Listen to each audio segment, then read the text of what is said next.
Hey, everybody. Welcome to the Prep Life Podcast. This is your founder and CEO of Glam Girl Bikini, Amy Enger. And today I am joined by special guest, Coach Lee Marie. How are you, Lee? Hi, I'm good. It's great to be back on the Prep Life podcast. Yeah. So if you didn't know, Lee Marie and I have another podcast that's called Balanced Body Building Radio. And we just hit 1,000 downloads. Woo woo. So Very it's still, exciting.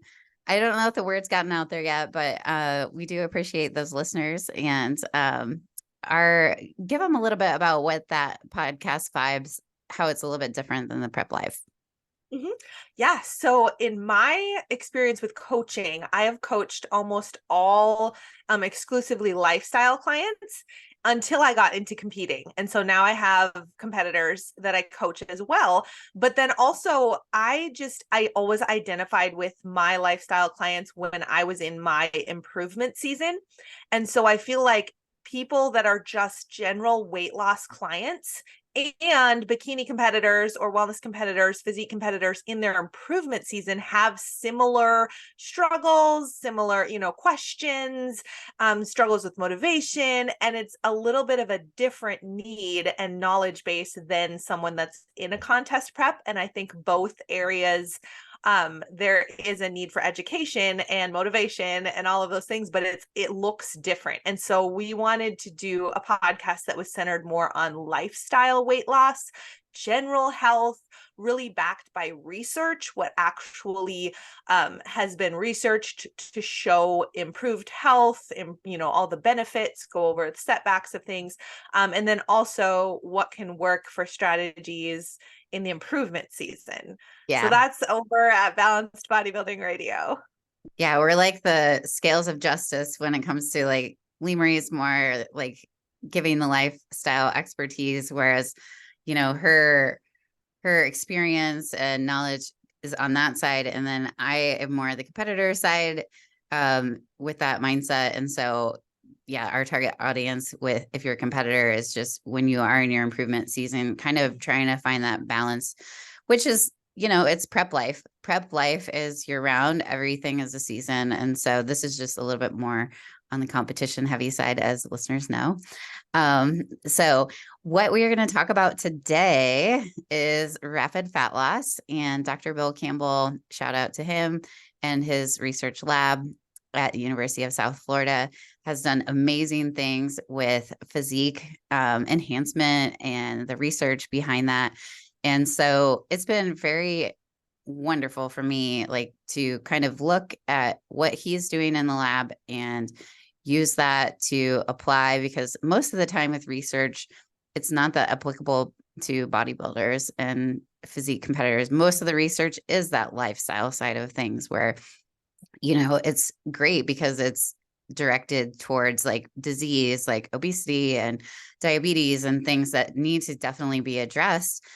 But on the bodybuilding side, we're considered healthy individuals, but we want to know how to optimize the most muscle gain and have, the leanest physique, as much as we can, year round, have optimal composition and feel good, in that regard. So this rapid fat loss study he did for 14 days, so 2 weeks with individuals, and they all had some sort of weight training program. And the important part about what Dr. Campbell does is he allows for by them choosing their own program or bringing in their own program that they were already doing, it really makes a good stable. He basically says that's like the future of research, is that they're going to not have people follow the same program. So as you know, Brittany and I talked about the keto bodybuilding last week, and that was, the same scenario. They didn't have a variable that was like everybody does the same program, because people's bodies are going to make adaptations. You may do more volume than I do. There's different intensities and things like that. So you want to keep that variable constant, is what I'm trying to say, which is what they did. So the students in the lab actually monitored the workouts. It actually happened during COVID. So there were, a little bit of a pause in between the research, but basically they performed their workouts, what they were already doing in the lab. So it was monitored. So they at least had like also the validity of like, yes, these people were working out type of thing. And then the main thing was, so the deficit was extremely severe, and previous research had been done just on obese populations when it comes to like severe caloric deficits. So people that aren't weight trained individuals, people that aren't consuming high protein. And so in this study, he also kept protein. There was, like a minimum amount that everybody had to have. And the deficits were so extreme that some people, based on the math, like they were purely eating protein based on the deficit that they had to create nutritionally. So the nutritional deficit was 37.5, so almost 40% deficit. And what he was saying is, a lot of the research shows that adaptations that are negative will start happening after 30% deficit, that, over the long term, you're not going to be able to maintain muscle if you're in a 30% caloric deficit. That's just the reality of it. So in this one, he wanted to do a short duration. And then, so they tested their metabolic, like their resting metabolic rate. They tested, dry, fat-free mass, total fat-free mass, and then, their whole body composition before. So what happened in the 2 weeks is that they lost around 3 pounds is what happened. And so typical weight loss, in a normal deficit, you're going to lose about 3/4 of your body, or 3/4 of the weight loss will be fat. And then about 1/4 will be muscle. Well, in this study, 1/3 of that 3 pounds, so about 1 pound, was the fat-free mass. So that can be connective tissue, organs, all of that. The interesting thing about it was that 80% of it was water loss. So the dry fat-free mass was almost zero. It was like 0.1. So they essentially lost almost no muscle during this rapid fat loss. And so I wanted to give those facts first before we kind of talk about your personal story, because for those of you that don't know, I am Lee Marie's coach. And so she was entering. Okay. So I think the perfect time to do this is when you are trying to set up for a mini cut.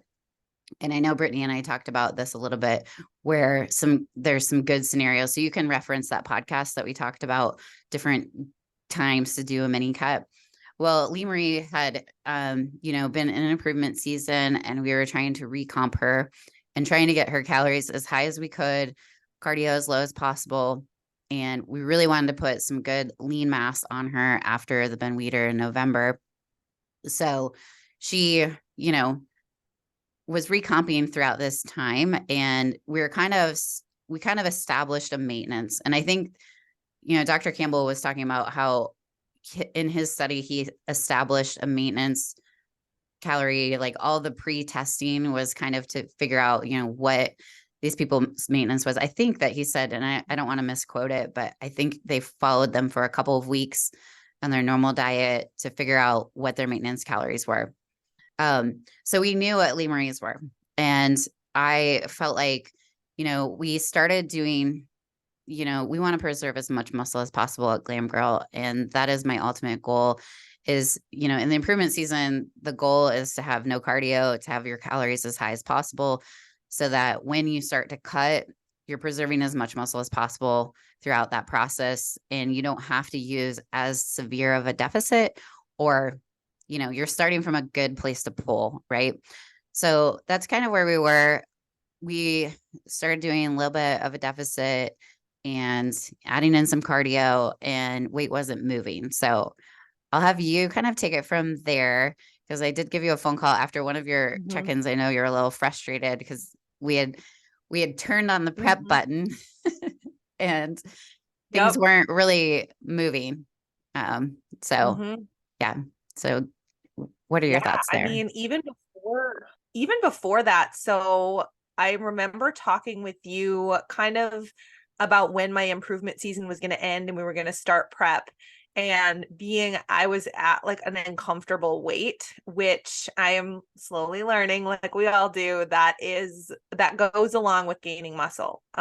Because, if you're gaining muscle, you are gaining weight. Muscle Yeah. does weigh. So, but I was uncomfortable. And so I had kind of set a goal weight. Like, I want to start prep ideally at this weight. And so I remember we were going to do a little mini cut to get me to that weight and then continue on with maintenance for a few weeks before prep started. And the week we cut calories, I gained weight. And Mhm. that was when we started thinking maybe I had some adrenal issues, maybe it was something hormonal or something. And then I did a refeed and got food poisoning, so that backfired. So we didn't really know if the refeed worked, but ever since then my weight just kind of fluctuated but pretty much stayed the same. And then when we turned the switch for prep, my mind was in it. I was so ready to go. I was like, we're going to start seeing progress. This is going to be great. And it just the same thing. Like, the weight didn't really change, and we cut calories and then we increased cardio, and then we switched over to HIIT cardio. So I was running sprints. At one point I was running sprints 5 days a week. And then with the lower calories, it just was not, things were not happening and my weight was not dropping. And it wasn't just like not dropping as fast as I wanted it to, which can be frustrating. I understand that, but it was literally not dropping. And it would fluctuate up, when I got my cycle, that kind of stuff, and fluctuate back down, but it wasn't dropping. So then I got pretty frustrated a few times. Poor Amy. She has to talk me off the ledge on an almost weekly basis, but That's that is okay. That's what I'm why here for. I love our weekly check-ins. And I think it's important for competitors to stay on top of their weekly check-ins with their coach during the improvement season, because it is such a mind game, and manipulating your own body for, a future goal and delayed gratification. It is such a mind game, and it helps so much to have a coach just put it back into perspective. And she talks me off the ledge every single week, and it's great. So we had a few of those talks. We tried a few different things. We did high fat, low carb at one point, but calories didn't change much. I do feel like my body did respond pretty well to that, because I think I had started gaining weight. And so that stopped me from gaining weight. We were thinking it was maybe just inflammation. So I did that. I started taking GDAs, so glucose disposal agents, from 1st Phorm, and that helped me digest carbs and shuttle carbs to your muscles. Yeah, I think it That's helps with the your right way to say it. insulin sensitivity quite a bit. And Yes. yeah, which, you know, sorry, I don't mean to interrupt if I wanted you to finish Yes. that thought. No, that was just, well, and then so we started the high fat, low carb. We ran that for a few weeks. And I felt like that was pretty successful with just kind of stopping the weight gain that was happening.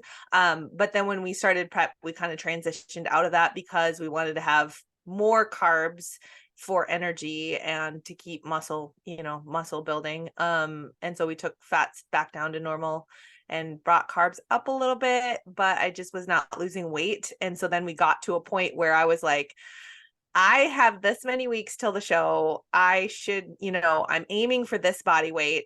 Who knows if I will be at that body weight, but it kind of gives us a goal. This is what I weighed at my last show. I don't know what to do. I don't think I can do this prep. And that's when Amy got back to me. You got back to me with this, let's try this rapid fat loss phase, because you had tried it before in another competitor. Did you talk about that on here? That you tried No, it? I've tried it with several different people. Okay. But yeah, With success. yeah, Yeah. yeah.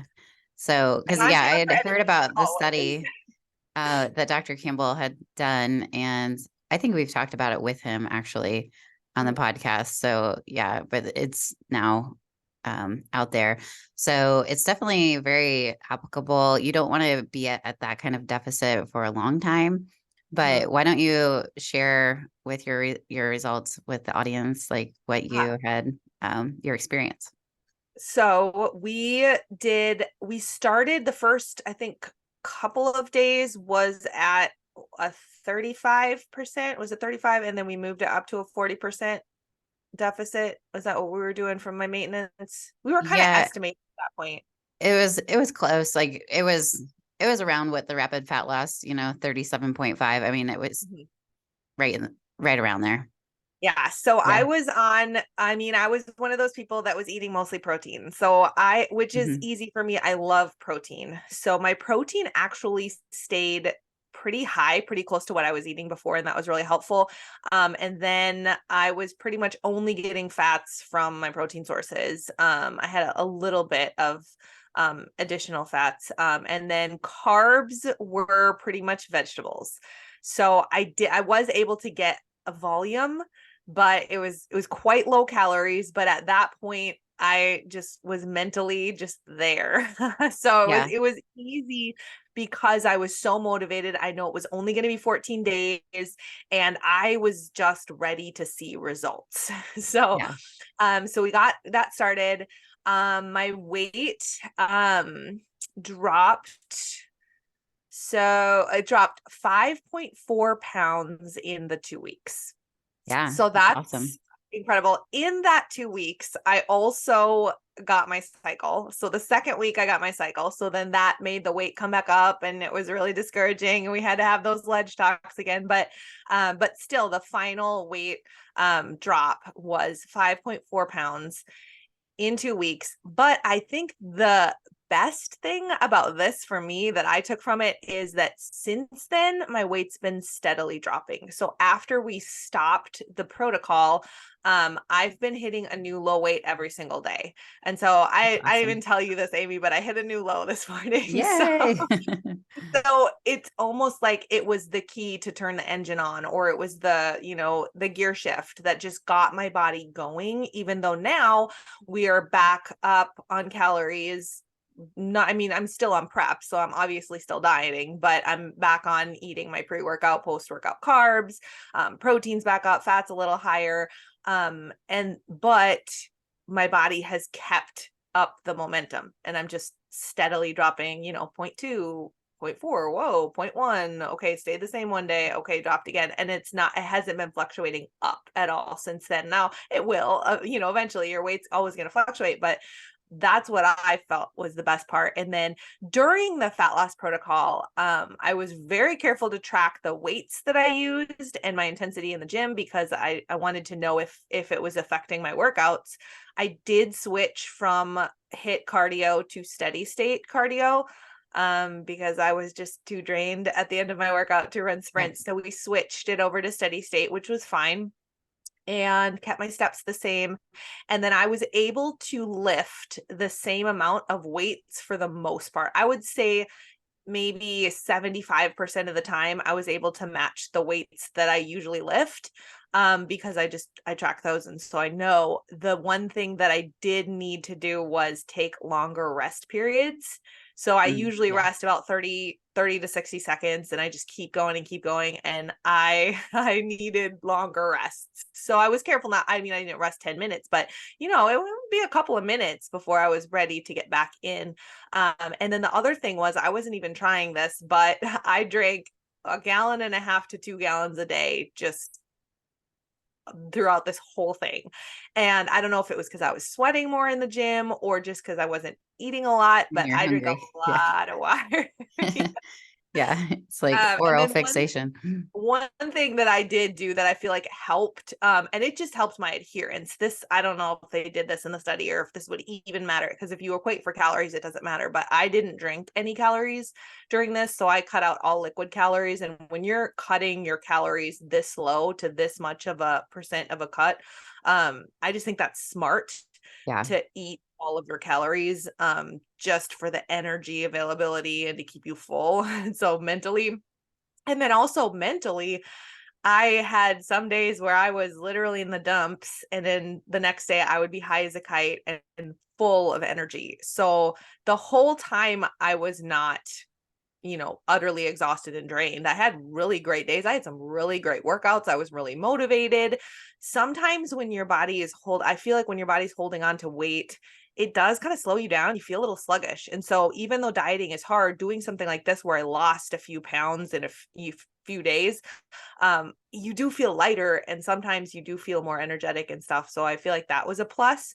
And then ever since getting my calories back up, my energy's been sky high. So I think that Well, was and helpful. you have to factor into your energy could have been impacted by your cycle very easily, Absolutely. and Yes, mood and absolutely. everything. Mhm. So So it's, another variable. yeah, yeah, because your hormones play a big role in that with females. So Mhm. that's something to consider. But yeah, I mean, we've seen from your scans, the Fit 3D scans, you've gained about 5 pounds of muscle, which is fantastic for a natural athlete that's, has a training history like you do. Just because you're at the point where you're beyond the newbie gains. And, most natural athletes, I'll see that they'll gain about 3 pounds a year of muscle. So even though it was uncomfortable, it was frustrating to kind of be maintaining the same weight and feeling like Groundhog's Day every single check in. Those are the kind of improvement seasons that are really usually very good.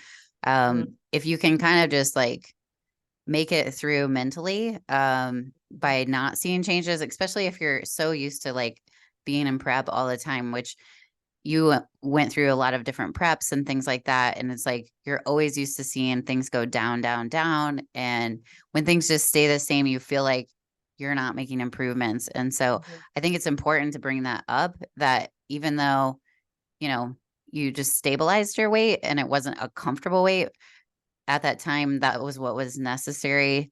That was a different kind of uncomfortable than the hungry uncomfortable. I think it's a worse uncomfortable. It is. Not because Mhm. at least like when you're feeling like when you're lean, when you're hungry, it's like, okay, this is like paying off. But it's like when you feel like fluffy and the improvement season and the scale's not really moving.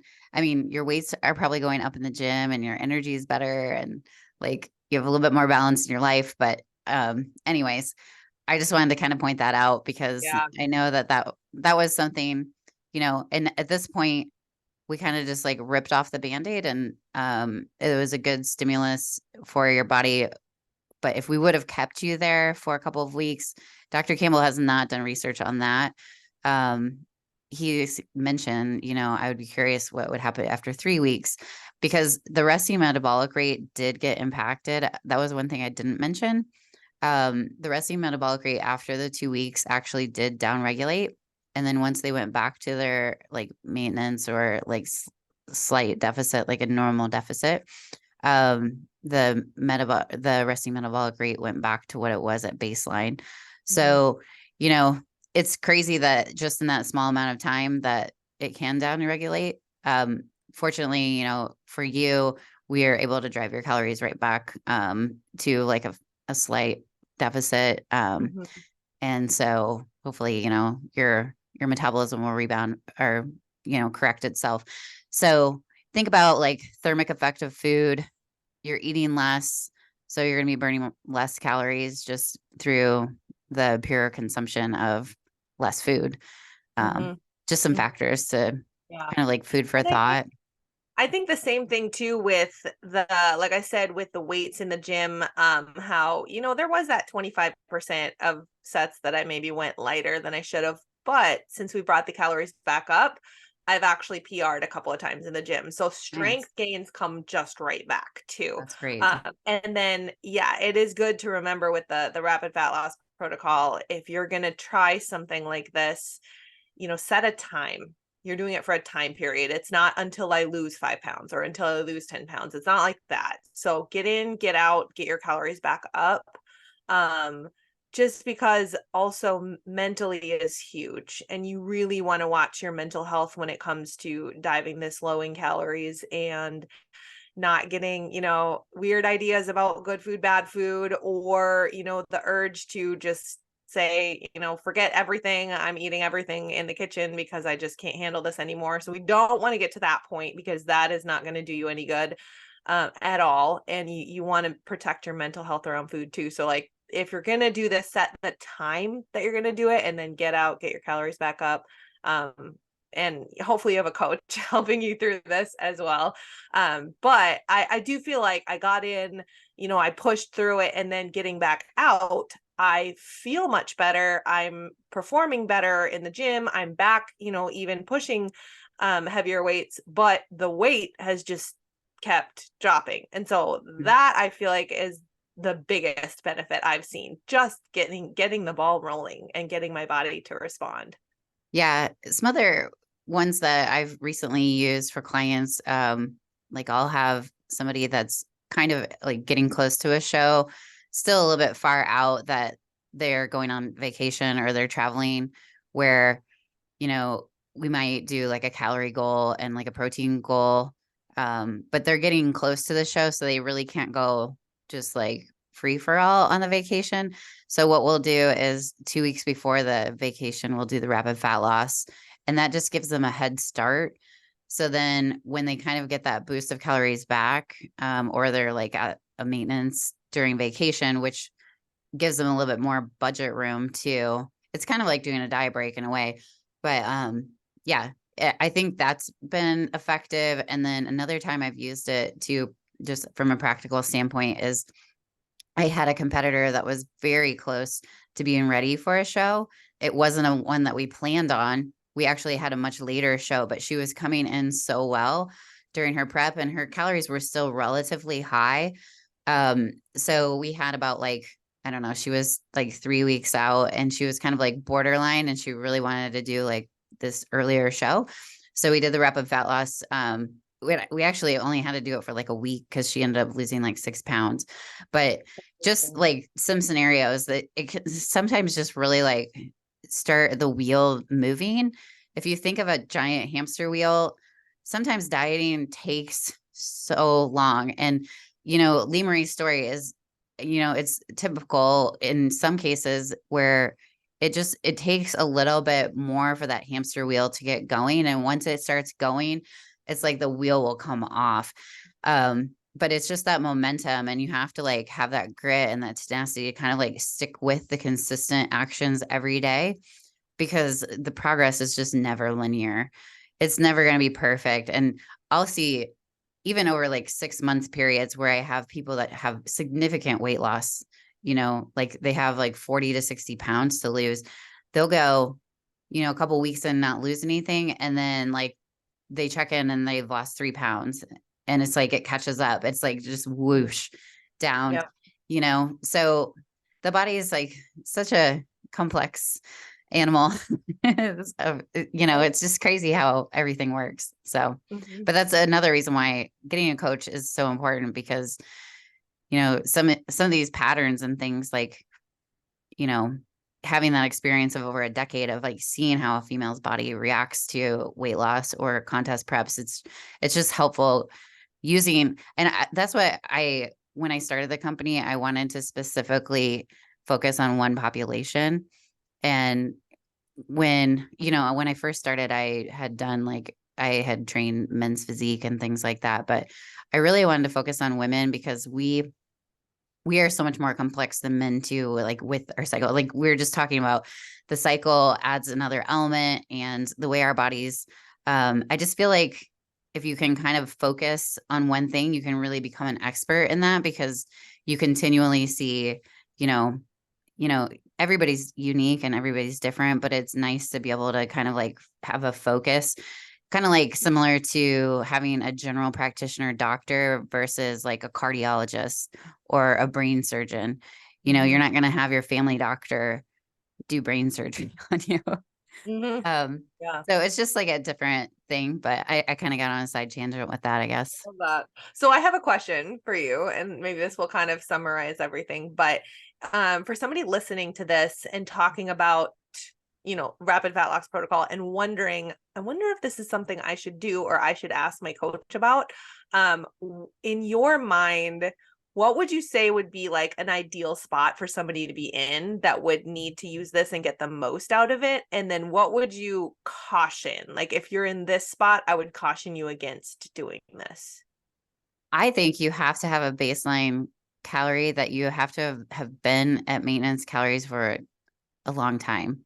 Mhm. I think that's the most ideal situation, or being in a surplus. You have to have established a baseline maintenance for one thing. So you have to have been maintaining your body weight for a long time, in my opinion, for Mhm. it to be effective.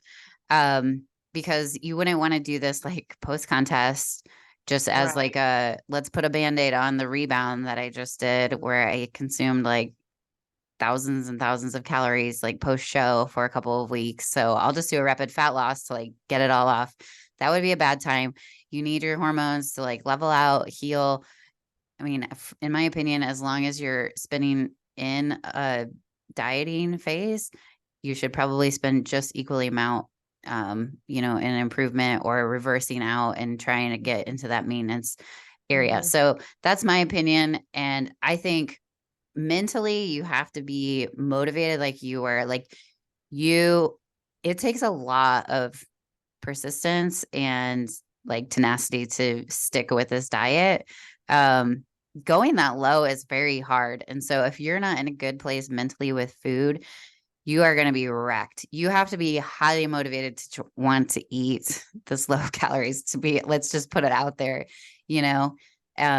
So you can't have any sort of like, it shouldn't be, I guess, like where people kind of like binge then restrict. Right. None of that stuff. Like you have to be in a good place with food. Mhm. Yeah, no, I totally agree with that. I think that's great, especially the point about using it as a band-aid to cover up your post-show. I Yeah. think that could be very tempting because we've been at our very Mhm. leanest, Yeah. and then immediately, I mean, you can put on like 10 pounds and you feel so much different. You can Um, put 15 pounds the next day. yeah, That's what I did. wow. Yeah. So that's Couldn't see my intense. ankles. So Yeah. My first yeah, show, I put on 15 pounds in one day. that's in our I ate a bodies whole are pie. incredible. It's so crazy. I'm very impressed with that. So a couple of other things too that really helped me during this. I was taking magnesium every day. That helped me with a couple of different things. When your calories get that low, it's really hard to meet a good fiber goal. So one thing that is really good is to take psyllium husk. And so I wasn't very good at that, but I tried. So I know I took it some, I didn't take it every day. But I did also eat pretty much only veggies for my carbs. True. So that did help keep my fiber, relatively okay. Yeah. So definitely watch the fiber. And then the magnesium helped with digestion because it does help relax you. And so then it also helped me sleep because sometimes when your calories get down so low, I have a hard time staying asleep throughout the whole night. Like I'll wake up a bunch and it just kind of comes with the territory of super low calories. But I have noticed that when I take magnesium before bed, it does help.